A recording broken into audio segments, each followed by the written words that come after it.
नमस्कार दोस्तों। स्वागत है आप लोगों का हमारे चैनल मैथ्स मेकर में। तो जैसा कि आप लोगों को पता है एनटीपीसी का एग्जाम शुरू हो चुका है। आज 5 जून है, ठीक है। तो 5 जून है जो कि आज एग्जाम हुआ है, ठीक है। एनटीपीसी का तो एग्जाम आज हुआ ही है। हम लोग क्वेश्चन करेंगे वो क्वेश्चन जो भी आई है एनटीपीसी के आगे के एग्जाम के लिए, जैसे 6 तारीख को होने वाला है, आगे 24 तक जो भी एग्जाम एनटीपीसी का जितना भी एग्जाम होने वाला है, जितना भी शिफ्ट में, वो सभी के लिए हम बहुत ही वेरी वेरी इंपॉर्टेंट क्वेश्चन करेंगे। और उसके बाद जैसे ये साल देख सकते हैं क्वेश्चन प्रीवियस ईयर सभी क्वेश्चन पूछा गया है। एनटीपीसी का ही है लेकिन प्रीवियस ईयर पूछा गया, मतलब 2021 में जो एनटीपीसी का एग्जाम हुआ था उसमें, जैसे देख सकते हैं यही क्वेश्चन सेम एक ही क्वेश्चन जो है 2 शिफ्ट में पूछा गया है। 14 मार्च को 21 में ही और 31 जनवरी को ही पूछा गया, 2 शिफ्ट में पूछा गया है, ठीक है। सीबीटी 1 में ही सभी क्वेश्चन बहुत ही इंपॉर्टेंट है। सभी क्वेश्चन का हम लोग शॉर्ट तरीका देखेंगे और आप लोग एग्जाम में कैसे बना सकते हैं वो सभी चीज आप लोग यहाँ को देखने को मिलेगा। सभी क्वेश्चन बहुत ही इंपॉर्टेंट है। तो चलिए स्टार्ट करते हैं क्वेश्चन नंबर फर्स्ट से। क्वेश्चन नंबर फर्स्ट क्या है, देखिएगा। 2 पे पावर 7 गुना 3 पे पावर 4 गुना 5 पे पावर 3 गुना 7 के कितने गुणनखंड सम संख्या है। क्या पूछा है, इसका कितना गुणन जो है, गुणनखंड जो है वो सम है। अब देखिए 3 चीज क्वेश्चन में पूछ सकता है, कितना गुणनखंड, कुल कितना गुणनखंड है, पहला ये भी पूछ सकता है कि कुल गुणनखंडों की संख्या, कुल गुणनखंड कितना है, ठीक है। टोटल गुणनखंड कितना है ये भी पूछा जा सकता है। दूसरा पूछा जा सकता है इसी क्वेश्चन में ये कि विषम गुणनखंडों की संख्या, क्या विषम गुणनखंडों की संख्या, कुल गुणनखंड या विषम गुणनखंडों की संख्या, ठीक है। नंबर ऑफ विषम गुण, और यहाँ पे वो संख्या भी लिख ही देते हैं, विषम गुणनखंडों की संख्या, कुल गुणनखंडों की संख्या। एक और बच गया हमारा सम गुणनखंडों की संख्या, जो इस क्वेश्चन में पूछा गया है, सम गुणनखंडों की संख्या। तो किस प्रकार से निकलेगा, सभी अभी क्लियर हो जाएगा सभी, ठीक है। आप लोग ध्यान से देखिएगा। अगर टोटल पूछते, अगर कुल गुणनखंडों की संख्या पूछते, इस क्वेश्चन में थोड़ा सा सिंपल एक चीज और कर दिया, क्या गया है कि इसको पावर लिख दिया गया है गुणनखंड, मतलब इस प्रकार से टुकड़ा करके फैक्टर के रूप में। फैक्टर अगर नहीं भी लिखता तो आप लोग को फैक्टर बना लेना, जैसे मान लो 240 लिख दिया तो फैक्टर आप लोग बना सकते हैं, इस प्रकार से करके फैक्टर बना लीजिएगा। उसके बाद आप लोग इसी पैटर्न पे इस क्वेश्चन को बना सकते हैं। वो कैसे, तो समझिएगा।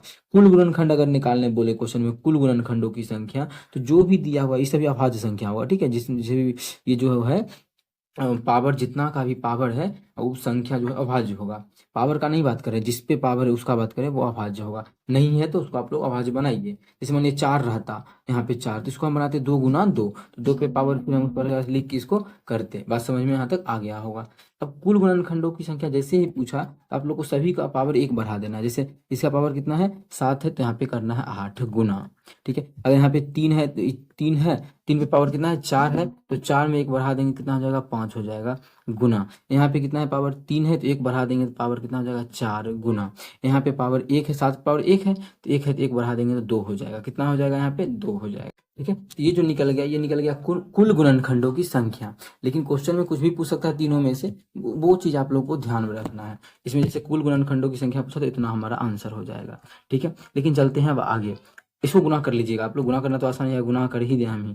चलिए गुना भी कर देते हैं आप लोगों को। इसका गुना कितना हो जाएगा, 5 दूना 10, 832, 320, मतलब कुल गुणनखंड हो जाएगा 320, ठीक है। स्पेशल आप लोग को हम तीनों का अलग अलग तरीका बताएंगे। ऐसा नहीं है कि आप लोग को विषम का सिखा देंगे, विषम का सिखाने के बाद आपको बोलेंगे कि नहीं इसमें कुल में घटा दीजिएगा विषम तो निकल जाएगा सम का, नहीं, सबका अलग अलग तरीका। अब सम का सबसे आसान तरीका है, सम गुणनखंडों की संख्या निकालना बहुत ही आसान है। वो कैसे, देखिए सम का भी आसान है, विषम का भी आसान है। अब सम का क्या करेंगे, सम गुणनखंडों की संख्या निकालना हो तो जो पावर सम का है उसमें 1 नहीं बढ़ाएंगे। जैसे देखिए 2 क्या है, सम है ना, सम पे पावर कितना है, 7 है, इसका 1 नहीं बढ़ाएंगे, इसका 7 का 7 ही रहने देंगे गुना, और सब में 1 बढ़ा देंगे। 3 है, 3 पे पावर 4 है, तो 4 में 1 जोड़ देंगे 5 गुना। यहाँ क्या 5 पावर 3 है, तो 3 में 1 जोड़ देंगे तो कितना हो जाएगा, 4 गुना। इस पे पावर 1 है तो 1 में 1 जोड़ देंगे तो 2 हो जाएगा। इसको गुना करेंगे तो हो जाएगा 5 दूना 10, 7 चौके 28, 280। कितना आ जाएगा, डायरेक्ट देखिए 280 आ गया। इसका तो आंसर 280 हो जाएगा। तुरंत हम ऑप्शन शुरू में ही टिक कर देते हैं इसको कि ऑप्शन बी हमारा आंसर हो रहा था। लेकिन यहाँ पे समझाना था कि कुल गुणनखंडों की संख्या किस प्रकार से निकाल सकते हैं, विषम गुणनखंडों की संख्या कैसे निकाल सकते हैं, सम गुणनखंडों की संख्या किस प्रकार से निकाल सकते हैं। ये तीनों आप लोगों को क्लियर, दोनों हो गया होगा। अब तीसरा देखिए, तीसरा में क्या करना है, सम का पावर हमेशा 1 लेना है, सम वाला का। जैसे देखिए, ऐसे आप बहुत टीचर आप लोग को ये बता सकता है कि यहाँ पे कितना है, कुल निकल गया है 320 320। इसमें से क्या करेंगे, सम वाला को घटा देंगे। सम वाला कितना है 280, सम वाला को घटाएंगे तो कितना बचेगा, बचेगा 240। यही हमारा हो जाएगा विषम का। लेकिन इसके लिए क्या करना पड़ेगा, अगर मानिए विषम का पूछ दिया तो आप लोग को पहले कुल निकालना पड़ेगा, फिर सम, तब तो घटाएंगे तो निकलेगा विषम। लेकिन ऐसा नहीं करना है, फिर मेहनत उतना ही रह गया। इसीलिए टाइम बचाना है तो इसमें करना क्या है, डायरेक्ट अगर विषम का निकालना है तो जो सम का पावर है उस पे सात, जैसे सात पावर 7 है, इसको नहीं देखना, इसका सिर्फ 1 लेना है गुना। अब बाकी बाद में जो भी विषम है सबका 1 बढ़ा दीजिए। 4 है, 4 1 5 गुना, इसका भी 1 बढ़ा देंगे तो 3 1 4 गुना, इसका भी 1 बढ़ा देंगे तो कितना हो जाएगा 2, हो जाएगा 5 6 20 दूना 40। देख सकते हैं 40 ही निकला था उस तरीका से भी, इस तरीका से भी। तो हम लोग यही क्या है ना तरीका अपना ले कि अलग अलग हम तीनों का निकाल सकते हैं। अगर कुल पूछे तो सब में 1 बढ़ा के गुना कर देंगे, अगर विषम में 1 पूछे तो विषम का ही सिर्फ 1 बढ़ाएंगे, सम का नहीं बढ़ाएंगे, सम का सिर्फ 1 ले लेंगे। अगर सम गुणनखंडों की संख्या पूछे तो सम का तो उतना ही रखेंगे और बाकी बाद में सब में 1 1 बढ़ा के गुना कर देंगे तो वो हमारा आंसर निकलेगा। वैसे इस क्वेश्चन का जो आंसर हमारा हो जाएगा ऑप्शन बी, जो 280 है। मतलब 2 पे पावर 7, 3 पे पावर 4, 5 पे पावर 3 गुना 7, ये जो मान था इसका, इसमें कुल गुणनखंडों का संख्या जो जाएगा, सम गुणनखंडों की संख्या वो हो जाएगा 280। ठीक है, 280। चलिए अगला क्वेश्चन कर लेते हैं। क्वेश्चन नंबर हमारा 2 है। ये भी क्वेश्चन देख सकते हैं आप लोग, एनटीपीसी जो है, एनटीपीसी 16/6/22 में पूछा गया है। ठीक है, शिफ्ट थर्ड में, स्टेज 2 सीबीटी 2 का क्वेश्चन है ये, सीबीटी 2 का क्वेश्चन है। तो क्वेश्चन तो आ ही सकता है सीबीटी 1 में भी, और अभी एग्जाम हो रहा है आप लोग के लिए बहुत ही इंपॉर्टेंट रहेगा ये वीडियो, जरूर आप लोग देखें। चलिए क्या है, एक आयताकार भूखंड का विकर्ण 37 है। विकर्ण जो दिया है आयताकार भूखंड का 37 दिया है, तो विकर्ण का फॉर्मूला क्या होता है, आप लोग बोलिएगा √L² + B²। इतना ही तो होता है। इसी का मान हमें गिवन है कि 37 होता है। ठीक है, और बोला है इसका क्षेत्रफल जो है 420 है। एग्जाम में से लिखना तो है नहीं। ठीक है, इसका क्षेत्रफल मतलब क्या होता है, LB। इसका जो क्षेत्रफल दिया है 420 दिया है, 420 दिया हुआ है। और बोल रहा है 37.50 प्रति मीटर की दर से भूखंड के चारों ओर बार लगाने की लागत मूल्य ज्ञात कीजिए। मतलब मूल्य निकालना है चारों ओर बार लगाने का, मतलब क्या, चारों ओर लगाना है तो क्या होता है, चारों ओर का मतलब परिमाप, 2 × L + B। ठीक है, ये निकालना है, परिमाप हो गया। लेकिन बोला है इसमें जो है प्रति मीटर की दर से, 1 मीटर का लगता है 37.5 रुपया, तो इतना मीटर का कितना लग जाएगा, इतना जितना भी ये मान निकलेगा परिमाप, उसका मान कितना हो जाएगा, 1 मीटर का 37.5, 1 मीटर का 37.5, तो इतना मीटर का इसमें गुना कर देंगे 37.5 का, तो जो भी आंसर होगा उसमें 37.5 से भाग लगेगा। लेकिन अब 37.5 से भाग लगाना इसमें क्या है, थोड़ा सा टाइम टेकन है। ठीक है, इसको हम सॉल्व भी कर लेंगे। ऐसे हम अभी चाहें तो कितना, 37.5 को तो 37.5 लिखे ही है ना, इसमें अभी सिंपल सा हम अगर 2 से गुना कर, देखिए 2 से गुना कर देंगे, मतलब जो भी आंसर होगा L + B तो होगा ही होगा, और इसमें दोनों गुना करेंगे, 37 दूना 74, 1 75, 75, मतलब L + B का मान जो भी होगा उसमें 75 से गुना करेंगे तो आंसर आ जाएगा। अब 75 का मतलब मल्टीपल मतलब कितना हो गया, 25 × 3, जो भी आंसर होगा उसमें 25 और 3 दोनों से भाग लगेगा। ऐसे ऑप्शन के थ्रू चले तब इसमें देखिए 25 से तो लग रहा है, देखिए 25 से तो लग रहा है, 3 से लगेगा क्या, 5 5 10 2 12 12 3 15, चलिए 3 से भी लग रहा है, ये भी आंसर हो सकता है। 7 5 12 3 15, ये भी 6 3 9, ये भी 7 5 12 6 18, 7 5 12 6 18, 18 और 3 21। अब देखिए सब में 3 से भी 25 से भी लग रहा है, मतलब इसको बनाना ही पड़ेगा। तो चलिए हम लोग बना लेते हैं। मतलब क्या है कि ये निकल चुका है 75। अब मेन हमें है कि LB का मान निकालना है, LB ही निकालना है। देखिए L + B मतलब वही L + B निकालना है, तो यहाँ से हम L + B निकाल सकते हैं। वो कैसे समझिएगा, अच्छा इसका स्क्वायर अगर हम खत्म कर रूट खत्म करेंगे तो स्क्वायर बन जाएगा। इधर क्या बन गया, L² + B², L² + B² जो हमारा हो जाएगा, कितना हो जाएगा, 37 का स्क्वायर कितना होता है, तो आप लोग बोलिएगा 37 का जो स्क्वायर होता है वो 1369 होता है। चलिए 1369, ठीक है। लेकिन हमें निकालना क्या है इस क्वेश्चन में, L + B। तो L + B का फॉर्मूला सिंपल सा आप लोग लगा सकते हैं। L + B का होल स्क्वायर बराबर क्या होता है, क्या होता है, A² + B² मतलब L² प्लस, डायरेक्ट लिखते हैं, लिख देते हैं फॉर्मूला भी, L² + B² + 2LB, यही तो फॉर्मूला होता होगा, लगेगा यहाँ पे। ठीक है, यहाँ पे हम मान बैठाएंगे जैसे ही, तो L² + B² कितना, 1369 है। इसमें 2 गुना जोड़ देंगे, LB का 2 गुना, तो इसका हो जाएगा 800 कितना 40। इसमें हम 840 को अगर जोड़ देते हैं, प्लस कर देते हैं 840, तो कितना हो जाएगा, तो 13 8 21 21 1 22, तो हो जाएगा ये 2209 हो जाएगा। लेकिन ये जो मान निकला है वो L + B का होल स्क्वायर का निकला है। ये होल स्क्वायर का, स्क्वायर उधर जाएगा तो रूट बन जाएगा, मतलब ये हम इसका वर्गमूल कर देंगे 2209 की। 2209 का वर्गमूल कितना होता है आप लोग बोलिएगा, 45 का होता है कितना, 4 बचे 20 25, तो ये 45 के 20 25 से ज्यादा 47 का हो जाएगा, ठीक है। 47 का ये वर्गमूल होता है, मतलब क्या है कि यहाँ पे 47 × 75 हमारा बिल्कुल करेक्ट हो जाएगा। 47 × 75 यहाँ पे कर देना है और हाँ आंसर हमारा आ जाएगा 47 ही है ना। 47 को 75 से गुना करेंगे तो हमारा हो जाएगा डायरेक्ट गुना कीजिएगा तो हो जाएगा 35 और 25, ठीक है। इसकी ऑप्शन में है 35 25, ऑप्शन ए में है, तो ऑप्शन ए हमारा बिल्कुल इस क्वेश्चन का करेक्ट आंसर हो जाएगा, ऑप्शन ए। चलिए उम्मीद करते हैं समझ में आ गया होगा। चलिए अगला क्वेश्चन कर लेते हैं, क्वेश्चन नंबर 3। क्वेश्चन नंबर 3 हमारा क्या है, इसका लॉसो निकालना है। क्या निकालना है हमें, लॉसो ज्ञात करना है, तो समझिएगा पहले ये क्या यहाँ पे जो दिख रहा होगा आप लोगों को, यहाँ पे 2 दिया है, 2 का मतलब वर्गमूल होता है, तो मतलब यहाँ पे 13 लिखा है सिंपल, और यहाँ का इसका क्यों बात करें 3 लिखा हुआ है, ठीक है। घनमूल का बात करेंगे यहाँ पे जो है हमें 3 इस क्वेश्चन में लिखा गया है। और आगे हम देख लेते हैं अगला जो हमारा है, यहाँ पे 64 का यहाँ पे घनमूल है ना, तो 4 आ जाएगा, और इसका करेंगे तो 12 आ जाएगा। बस यही तीनों है, इसका लॉसो निकालना है। लॉसो क्या होता है, जो सब में मिल रहा है वो भी, जो नहीं मिल रहा है वो भी। तो अच्छा 12 को हम क्या लिख सकते हैं, 12 को लिख सकते हैं 4 × 3। देखिए 2 को 4 का 1 को 4 लिखेंगे, मतलब जो मिल रहा है कॉमन, 1 को 3 यहाँ 3 भी मिल रहा है, 2 को हम 3 भी लिख दिए, और यहाँ पे देखिए हमारा 13 भी मिल रहा है, तो यही तो हमारा क्या हो जाएगा एलसीएम। कितना हो जाएगा, 13 चौक 52, 52 तिया कितना हो जाएगा, 52 तिया अगर करते हैं तो 3 दूना 6, 5 तिया 15, 156, जो कि ऑप्शन ए में है। इस क्वेश्चन का जो है आंसर ऑप्शन ए बिल्कुल करेक्ट होगा।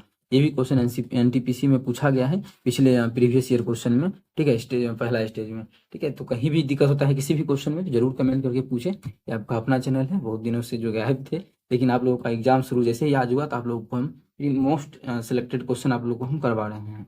क्या देखिएगा, ए और बी के मुकाबले दोगुने तेजी, अच्छा क्या बोला समझिएगा, ए बी के मुकाबले दोगुने तेजी से कार्य करता है, ये ए है और ये बी है, ठीक है। ए जो है बी के मुकाबले दोगुना तेजी से, मतलब बी अगर एक दिन में एक काम करता है तो ये 2 काम करता है। बी जो ए जो है दुगुना, देख बोला है ना, बी के मुकाबले दुगुना तेजी से कार्य करता है, ठीक है। यदि दोनों मिलकर किसी कार्य को 12 दिन में करता है, दोनों मिल के जो अगर दोनों को मिला देते हैं तो कुल काम जो है 12 दिन में समाप्त हो जाता है, अच्छी बात है। आगे तो बी अकेले उसी कार्य को पूरा करने में कितना समय लेगा, बी का निकालना है कि अगर बी अकेले करेगा वह काम तो कुल समय जो है कुल काम कितने दिनों में समाप्त होगा।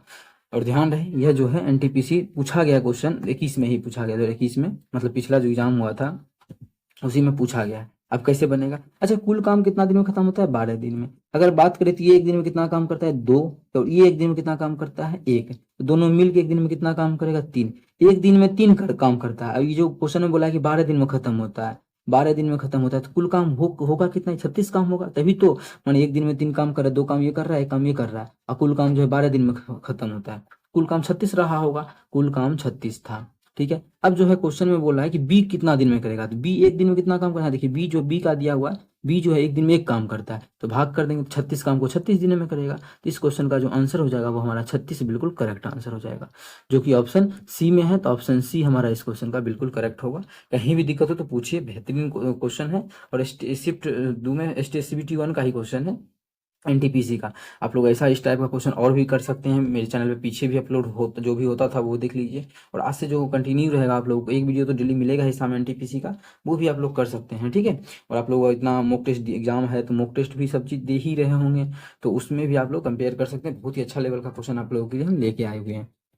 चलिए 5 नंबर कर लेते हैं, क्वेश्चन में है 5 नंबर में, ए और बी एक ही समय पर एक दूसरे से 240 किलोमीटर की दूरी पर स्थित 2 अलग अलग स्थानों से एक दूसरे की ओर चलना शुरू करते हैं। 2 अलग अलग स्थान, मानिए यहाँ पे है ए, ठीक है, और यहाँ पे जो है बी है, यहाँ पे बी है, और दोनों के बीच का जो दूरी दिया हुआ है 280 कितना है, 240 किलोमीटर। दोनों जो है एक ही समय पर, समय एक ही है, एक ही समय पर चलना स्टार्ट किया विपरीत दिशा में, किधर अलग, एक दूसरे की ओर, एक दूसरे की ओर, मतलब दोनों एक दूसरे की, ये इस साइड तो ये इस साइड चलना स्टार्ट किया, यही इसी को बोलते हैं एक दूसरे की ओर, ठीक है, मतलब विपरीत दिशा में ऐसा बोल सकते हैं, एक दूसरे की ओर का मतलब विपरीत दिशा में। और यहाँ पे कुछ दिया हुआ है, ए और बी की चाल का अनुपात 5:7 है, ए और बी है, ठीक है, यहाँ पे ए और बी है, इसकी चाल का अनुपात 5:7 है, इसका चाल मतलब स्पीड, इंग्लिश में बोले तो स्पीड का जो रेशियो है 5 और 7 है, ये 5 अनुपात में है, तो इसका जो स्पीड का रेशियो है वो 7 अनुपात में है। ठीक है। अच्छा, बी की चाल दिया हुआ है 84 है, यहाँ से अगर बी की चाल 84 है तो बोला कितने मिनट के बाद ए और बी कितने मिनट के बाद एक दूसरे से मिलेंगे, ये कब मिलेगा एक दूसरे से, हमें वो ज्ञात करना है। तो पहले यहाँ चाल, जैसे बी का कितना दिया हुआ है चाल, बी का चाल अनुपात में देखे तो 7 आया है, लेकिन एक्चुअल में जो दिया हुआ है वो 84 है, तो कितना गुना है, तो आप लोग बोल सकते हैं 12 गुना है। इसका मतलब ए का भी चाल अनुपात में था, इसका भी 12 गुना होगा, क्योंकि ए और बी अनुपात में था, जब बी होगा 7 12 गुना, तो ये भी 12 गुना, मतलब ए का चाल हो जाएगा 60, दोनों का चाल आ गया 60। जब भी देखिए चाल अगर पता है, चाल पता है तभी बोलेगा आप लोग को दोनों कितना देर में मिलेगा। मिलने का समय कैसे निकालते समझिएगा, मिलने का दोनों कितना देर बाद मिलेगा, मिलने का समय, ठीक है, यही निकालना है ना कि दोनों कितने मिनट के बाद एक दूसरे से मिलेंगे, कितने मिनट के बाद, डायरेक्ट देखिए कुल दूरी कितना है 240 है, ठीक है, कुल दूरी 240 से बटा कितने देर के बाद मिलेगा वो हमें यहाँ से ज्ञात हो जाएगा। अब नीचे में क्या दे, ठीक है, समय ही निकालना, देखिए याद कैसे रखेंगे, तो समय बराबर, समय ही तो निकाल रहे हैं मिलने का समय, समय बराबर दूरी बटा लिख देंगे चाल, यहाँ पे क्या लिखेंगे चाल। अब चाल किसका लिखे, अब दोनों का बोल रहा है। अच्छा देखिए अब कैसे याद रखिएगा, दोनों एक दूसरे के विपरीत दिशा में चल रहा है, चाल क्या होता है जुड़ जाता है, जैसे देखिए ये जो है इस दिशा में चल रहा है और ये जो है बी जो है इसके इस दिशा में चल रहा है, तो चाल अगर विपरीत दिशा है तो जुड़ जाता है। तरीका आप लोग को बताएं याद करने का, विपरीत जो आवेश रहता है एक दूसरे में जुड़ जाता है, सटना चाहता है, ठीक है, तो विपरीत उस तरीका से याद रख सकते हैं, तो दोनों विपरीत है तो चाल जुड़ जाएगा, तो कितना हो जाएगा कुल 814, कितना हो जाएगा यहाँ पे अगर हम जोड़ लें तो 814 144 हो जाएगा ना, देख सकते हैं 144 क्या आ गया, ये किलोमीटर पर घंटा, आंसर मिनट में दिया है, तो ये तो हमारा घंटा में निकल गया, लेकिन आंसर मिनट में है, तो क्या करेंगे कितना से गुना करेंगे कि भाग करेंगे, अब इसमें फंसेगा, इसमें फंसने का कुछ नहीं है, सिंपल मानिए घंटा दिया, जैसे घंटा है उसको मिनट में बनाना है, क्या करेंगे 60 से गुना करेंगे तो क्या मिनट बन जाता है, तो बन गया मिनट। यहाँ से पहले काट लीजिए, 12 × 5 = 60, इसको काटेंगे तो 12 × 44, इसको काटेंगे तो 12 × 2 = 24, 2 और 0, इसको गुना करेंगे 20 × 5 = 100, मतलब यहाँ से आ गया हमारा 100 मिनट का उसको समय लगेगा, मिलने में कितना समय लगेगा 100 मिनट का समय लगेगा, जो कि हमारा ऑप्शन बी में है, तो ऑप्शन बी इस क्वेश्चन का बिल्कुल करेक्ट आंसर हो जाएगा। कौन सा ऑप्शन, ऑप्शन बी। उम्मीद करते हैं समझ में आया होगा, कहीं भी किसी प्रकार का कोई भी दिक्कत हो किसी भी क्वेश्चन में कमेंट करके पूछ सकते हैं, ये आपका अपना चैनल है मैथ्स मेकर, कहीं भी दिक्कत हो जरूर पूछें। इसका आंसर 100 होगा, कैसे निकाले एकदम बेहतरीन तरीका से आप लोग को हम सभी क्वेश्चन समझा रहे हैं। पहले यहाँ जैसे इसका बी का चाल का अनुपात पहले दिया था, अनुपात के साथ साथ बी का चाल दिया था, तो ए का भी चाल निकल गया, दोनों का चाल पता चल गया, दोनों के बीच का दूरी दिया था, मिलने का समय डायरेक्ट आप लोग यहाँ एग्जाम में इतना नहीं करना है, एग्जाम में थोड़ा सा स्मार्ट अप्रोच अगर करना चाहते हैं आप लोग, इसी क्वेश्चन को अगर हम प्लस करके बताना चाहिए यहीं पे हम अगर बताना चाहे तो समझिएगा, या फिर क्या बता ही देते हैं, जिससे कि आप लोग को एग्जाम में दिक्कत नहीं होना चाहिए, ठीक है। और जब तक एग्जाम है उसके बाद भी साथ रहेंगे आप लोग के, लेकिन अभी जो आप लोग को जो भी क्वेश्चन करवा रहे हैं वो कीजिए, बहुत ही सिलेक्टेड क्वेश्चन आप लोग को मिलने वाला है, जैसा कि आप लोग को एलपी में भी नजर आया होगा, आरपीएफ एसआई आरपीएफ सभी में आप लोग को हम करवाए थे, उसी प्रकार से आ गए हैं आप लोगों के बीच फिर से। चलिए देखिए सिंपल हम मिलने का समय मतलब दूरी, समय निकालना, समय बराबर दूरी बटा चाल, दूरी बटा चाल, चाल क्या कर दे तो आप लोग को एग्जाम में लिखना क्या था, तो दूरी बटा चाल लिखेंगे, चाल क्या होगा एक दूसरे के, से ही बोला है चाल अलग एक दूसरे की ओर, मतलब एक दूसरे के विपरीत, और का मतलब क्या हुआ, अगर ये इधर तो ये इधर, एक दूसरे की ओर विपरीत ही हुआ ना, मतलब और, तो यहाँ से हम चाल जुड़ जाएगा, दोनों को जोड़ देंगे, तो पहले ये देखेंगे कि कितना, ये जैसे बी का दिया है चाल 84 और बी का है 7 है, तो एक्चुअल में 84 है, तो कितना गुना है 12 गुना है, ठीक है, कितना 12 गुना, ये भी हमारा कितना हो जाएगा 12 गुना, 12 गुना कर देंगे तो कितना हो जाएगा 12 × 25 = 60, देखिए आप देखिए दोनों को गुना जोड़ेंगे तो टाइम लगेगा, तो डायरेक्ट 12 गुना पता चल गया, हमें दोनों का चाल का क्या करना था, गुणनफल करना था, मतलब यहाँ पे लिखना था दोनों चाल का योगफल, तो 7 5 अनुपात में 12, एक अनुपात का मान 12 हो गया, तो 12 दूना 24, इतना आ गया, और कटेगा तो और काटेंगे, लेकिन आंसर जो दिया है वो मिनट में दिया, 60 से गुना करेंगे तो 12 × 25 = 60, 20 × 25 = 100, वो आप लोगों को सभी चीज अगर पता है तो फटाफट आप लोग क्वेश्चन को बना सकते हैं। चलिए अगला क्वेश्चन पे चलते हैं, क्वेश्चन नंबर 6 हमारा है, यदि संख्या इतना का माध्य 67 है तो इतना का माध्य क्या होगा, हमसे पूछा गया है। कितना का माध्य 67 है, देखिए 33 है, एग्जाम में लिखना नहीं, यहाँ पे क्या लिखना है बताते हैं, 33 है, x है, 47 है, 83 है और क्या है 109 है। ये सभी का जो माध्य है ओरिजिनली में माध्य 67 दिया हुआ है। माध्य कितना दिया हुआ है? माध्य जो है 67 दिया हुआ है। ठीक है, तो पूछा किसका है? पूछा इसका है। उसको लिखेंगे, जरूरी नहीं है लिखना, यहीं पे लिख देंगे। तो पहले ये मान पता करना है कि हमको इसका जो निकालना है, इसमें एक्स का पता करना है कि एक्स का कितना होगा। मेन तो यही है ना कि एक्स का यहाँ पे कितना होगा। चलिए एक्स का हम लोग सबसे पहले निकाल लेते हैं मान। तो अब देखिए मान निकालने के लिए अगर माध्य वाला तरीका लगाते हैं बेसिक, तो क्या करना पड़ेगा? इतना सभी को जो अगर बेसिक लगाते हैं तब ये सभी को जोड़ेंगे, फिर कितना संख्या है 5 को 5 से भाग करेंगे और बराबर क्या लिखेंगे? 67। हमारा एक्स 67 है। इस प्रकार से आप लोग एक्स का मान निकाल सकते हैं, लेकिन थोड़ा सा आप लोग को ज्यादा टाइम लग सकता है। इस प्रकार जैसे ही कीजिएगा ज्यादा ज्यादा टाइम लगेगा तो आप लोग कर लीजिएगा। दो घर में दोनों देखिएगा टाइमर सेट करके किसमें अधिक टाइम लग रहा है। एक तरीका अभी और बताएंगे आप लोगों को हम, इस तरीका से कितना टाइम लगेगा देख लेते हैं करके। अगर सबको जोड़े तो 40 30 70 10 80 80 80 80 8 8 16 160 3 163 कितना आ गया? इसका जो आ गया 163 ही आया ना, आप लोग देख लीजिएगा। 163 प्लस कर देंगे 109।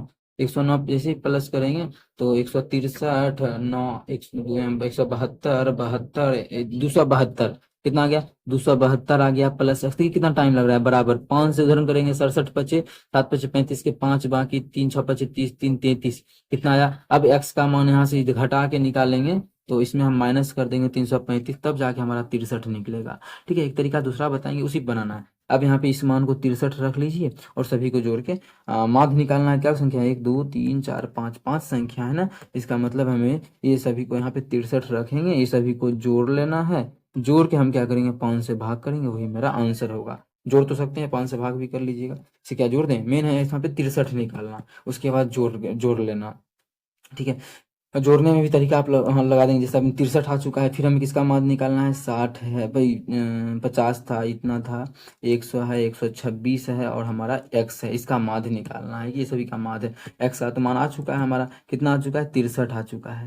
ये सभी का माध्य मतलब सबको जोड़ के भाग करेंगे, बिना जोड़े भी निकलेगा, वो तरीका बताएंगे। पहले ये तरीका समझते हैं। सबको जोड़ लिया 6 3 9 9 9 9 9 4 9 4 13 13 13 3 बाकी 1 हो जाएगा। बाकी 1 6 1 7 7 2 9 9 9 6 15 15 5 20 20 के जीरो 20 के जीरो बाकी 2 2 2 1 3 3 1 4 4 हो जाएगा। 403 सही है ना, देख लीजिएगा। 403/5 जैसे ही काटेंगे तो 5 8 40 जीरो 5 6 के 30 80.6 ऑप्शन सी। लेकिन बहुत टाइम लगा होगा ना, लगा आप लोग को भी। लेकिन प्रैक्टिस अगर बनाते हैं दूसरा तरीका पे तो देखिए इसका दूसरा तरीका क्या है। सबसे पहला बात दिया हुआ कितना किसका, इसमें एक्स दिया हुआ है 33 है, एक्स है 47 है, 83 है और 109 है। ये सभी का जो माध्य हमें दिया हुआ है वो 67 दिया है, 67 दिया है। जैसे ही 67 दिया, इसका मतलब है माध्य क्या होता है? माध्य होता है सभी के बीच का इक्वल डिस्ट्रीब्यूशन। इसका मतलब है सभी के बीच जो है 67 बांटा गया है, मतलब इसमें भी 67 होगा। जब 67 होगा तो कम कितना है? इसको तो 67 लेना चाहिए ना बेचारा को। 33 का कि बोल रहा है कि सभी के पास 67 होना चाहिए। माध्य से मतलब होता है सभी के पास बराबर, तो 67 इसके पास होना चाहिए। कितना होना चाहिए? 67, लेकिन है कितना? 33 ही है। इसका मतलब है इसके पास 34 का क्या है? कमी है। मतलब इधर 34 और ऐड होना चाहिए, प्लस होना चाहिए 34। 34 का कमी हम देख लेते हैं पहले कितना कमी है। इसमें कुल में कितना कमी या कितना बढ़ोतरी हो रहा है, उससे उसके हिसाब से करेंगे। यहाँ पर तो कुछ है ही नहीं, अभी मान लेते हैं यहाँ पे जीरो ही। यहाँ पे मान तो कहा कि निकालना है, जिसको भूल जाइए।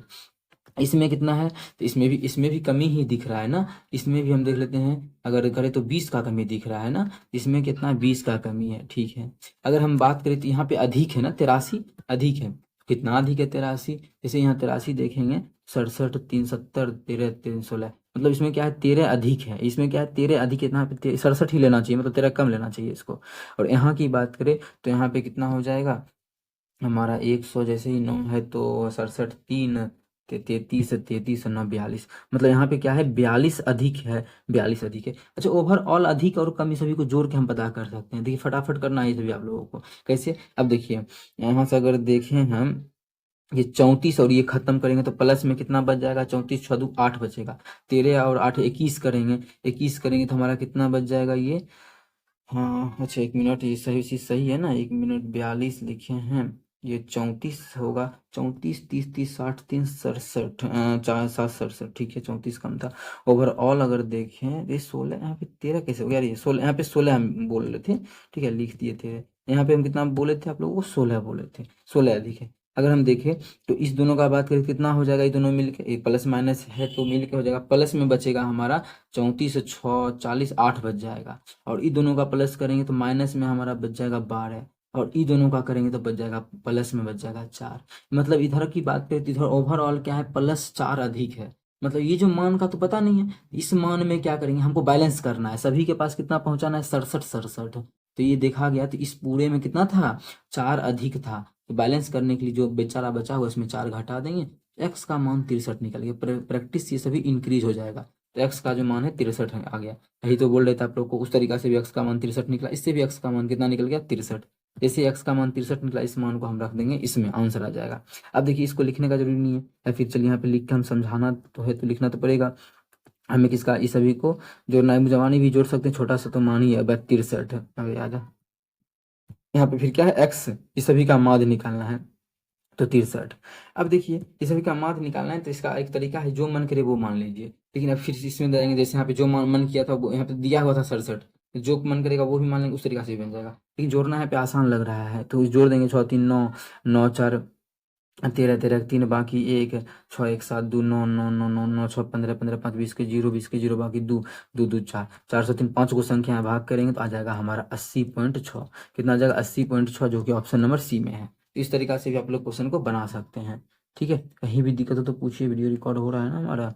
ठीक है, ये देखिए मैथ्स मेकर चैनल है ना। चलिए अगला क्वेश्चन कर लेते हैं, क्वेश्चन नंबर 7 है। सभी क्वेश्चन का बहुत सारा तरीका बता रहे हैं, बस आप लोगों को एग्जाम में जो तरीका सही लगे, घर में प्रैक्टिस मॉक टेस्ट लगाइएगा, देखिएगा तो उससे पता चल जाएगा आप लोगों को। ठीक है, ये भी जो है एनटीपीसी के 31 जनवरी 2021 में पूछा गया प्रश्न है, शिफ्ट सेकेंड का और सीबीटी 1 का क्वेश्चन है, एनटीपीसी का ही है। ठीक है, अब हम कर लेते हैं, जॉन जॉन से जीन से आयु में दोगुना बढ़ा है। ये जॉन है, ठीक है, और ये जीन है।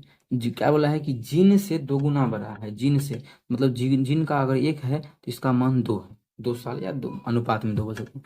3 वर्ष के बाद उनकी आयु का योग 66 हो जाएगा। अच्छा 3 साल के बाद मतलब 3 साल इसका भी बढ़ेगा, ठीक है, और 3 साल इसका भी बढ़ेगा। अगर 3 साल के बाद देखिए तो इसको जोड़ रहे हैं, क्वेश्चन बोला जब जोड़ते हैं इसको तो 66 होता है, मतलब 3 3 दोनों का बढ़ा होगा, मतलब 6 बढ़ गया होगा योगफल में। अगर हम बात करें 3 साल पहले दोनों का कितना होगा, 60 होगा, यानी कि 3 सिर्फ घटाएंगे नहीं 60 होगा, 6 घटेगा क्योंकि 3 इसका भी घटेगा 3 इसका भी, क्योंकि दोनों का योगफल दिया हुआ है।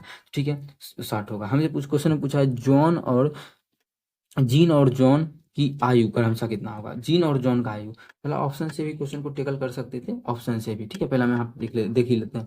अब पूछा है कि जीन और जॉन का आयु, सबसे पहले ये बात करें 6 साल पहले कितना आयु, मतलब 6 साल के बाद 66 था तो प्रेजेंट में कितना 60 आ गया।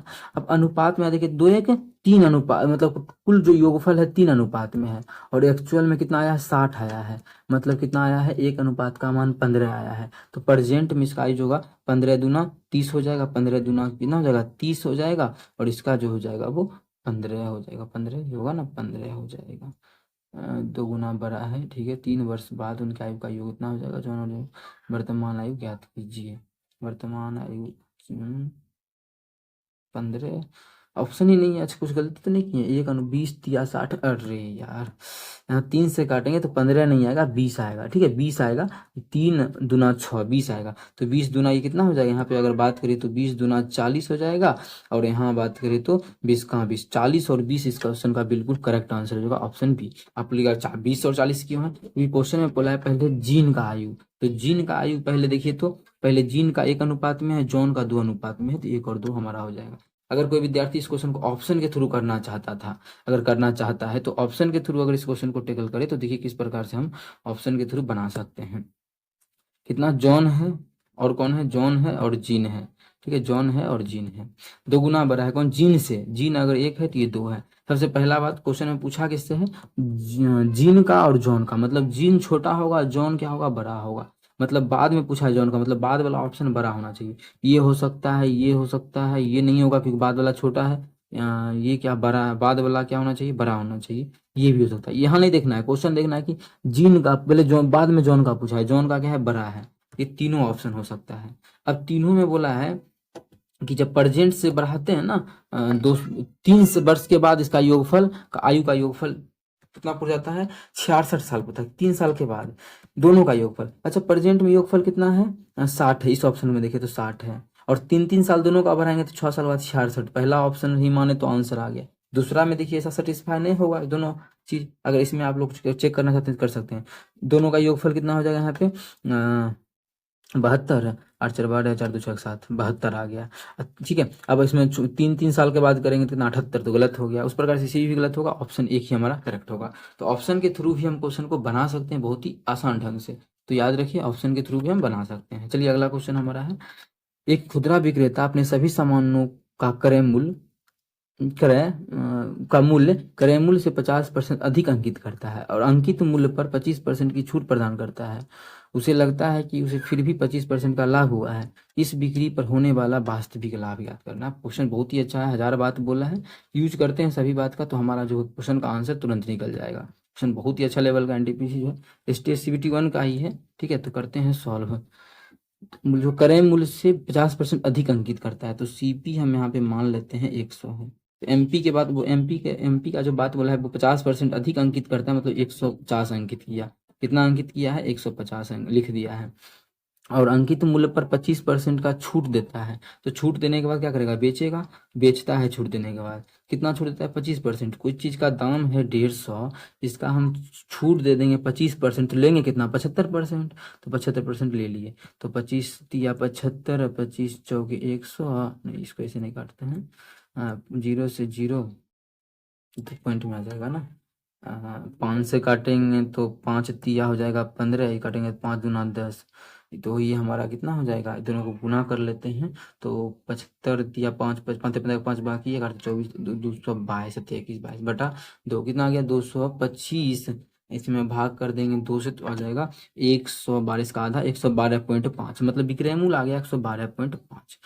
इतना के बाद देखिए उसको लाभ कितना का हो रहा है, चीज था हमारा 100 का और बेच रहा है ऐसे ऐसे 112.5 में, तो लाभ जो उसको हो रहा है 112.5% का हो रहा है। लेकिन उसको क्या लगता है कि फिर भी उसे लगता है, उसे फिर भी 25% का लाभ होगा, ऐसा उसको लगता है कि हमको जो है 25% का फिर भी लाभ होता है। हम उसको बताना चाहेंगे नहीं भाई तुमको गलत लग रहा है, तुमको जो लाभ होगा वो 12.5% का होगा। कितने का होगा 12.5% का लाभ होगा, जो कि ऑप्शन डी में है, तो ऑप्शन डी करेक्ट होगा। उसको लगता है उसे मतलब नहीं है, ये बताने के लिए दिया है ये बात। उसको लगने से क्या मतलब है, हमको ओरिजिनल में बोला है वास्तविक लाभ ज्ञात करना, वास्तविक लाभ उसका 12.5% था, उसके लगने से या नहीं लगने से कुछ नहीं होता है। चलिए अगला क्वेश्चन हमारा है क्वेश्चन नंबर 9। क्या है, रमनी ने 8,000 की पूंजी से अपना व्यवसाय शुरू किया। रमनी ने जो है 8,000 रुपये लगा के अपना व्यवसाय शुरू किया। 4 महीने के बाद 6,000 की पूंजी के साथ इस व्यापार में जुड़ गई। कौन, बनीता। बनीता जो है बनीता जो है कितना रुपया का 6,000 रुपये के साथ 4 महीना के बाद जुड़ गई। तो यदि व्यापार के, क्वेश्चन देखिएगा क्या बोला, यदि व्यापार में 1 वर्ष के अंत पर उसे 3,600 रुपये का लाभ हुआ, कुल लाभ जो उसको हुआ है 3,600 का हुआ है, तो इसमें बनीता का हिस्सा पूछा है, बनीता का कितना लाभ होगा। पहला बात, कुल जो है 1 साल में 12 महीना होता है, तो ये जो है 12 महीना के लिए जुड़ा होगा। अब क्या है, रमनी के 4 महीना के बाद, देखिए 4 महीना के बाद है, बोला ना क्वेश्चन में 4 महीना के बाद बनीता जुड़ी है, मतलब कितना महीना के लिए जुड़ी होगी 8 महीना के लिए जुड़ी होगी। यहाँ से अनुपात निकाल लेंगे। अच्छा आप लोग को हम पूरा तरीका समझा चुके हैं कि अगर हम उसके कितना क्या दिया, पूंजी दिया है, पूंजी में समय का गुना करते हैं फिर अनुपात निकालते हैं, वो लाभ का अनुपात होता है। किसका, वही अनुपात लाभ का होता है, पूंजी में समय से गुना करते हैं।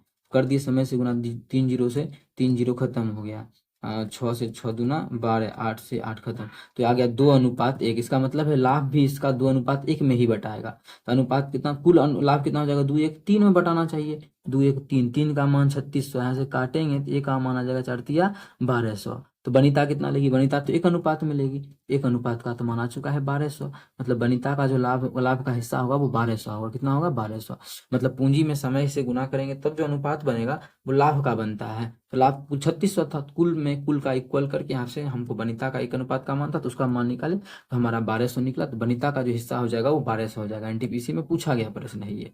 ठीक है, अगला क्वेश्चन, क्वेश्चन नंबर 10 है, तो देखिएगा ए बी का 40%, बी ए प्लस बी के 20% के बराबर है, तो बी ए का कितना प्रतिशत है।